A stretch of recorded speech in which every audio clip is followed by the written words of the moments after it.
Ayan. Kain tayo ng nilabon na saging. Ayan, masustansya ito. Mabilis makabusog.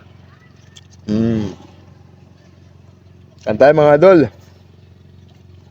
Habang nandito sa tabing dagat, pinagmamasdan ng ating mga dunakis. Habang naliligo sila. O naman, kumakain ng nilabong saging. Ayan o. Medyo hindi pa maganda ang aking pakiramdam mga idol.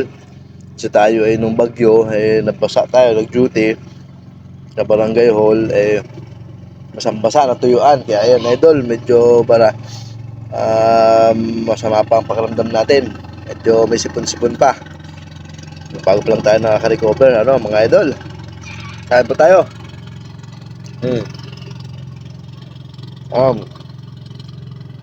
Ito lang ang buhay namin dito sa probinsya mga idol. Napakasimple. Ayan.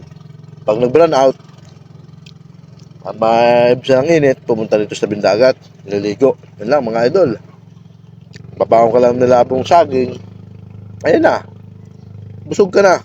Mga idol, ayan. Dito, napakasimple ng buhay dito sa probinsya. Dito, magtanim ka lang, buhay ka na.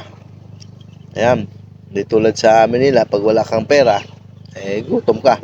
Dito sa probinsya, masipag ka lang, buhay ka. Kaya, mga idol, ano, kaya po.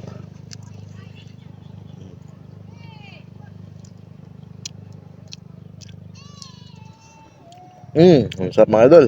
Kain tayo. Yang. Kala ko nakain, ligo kayo ng ligo.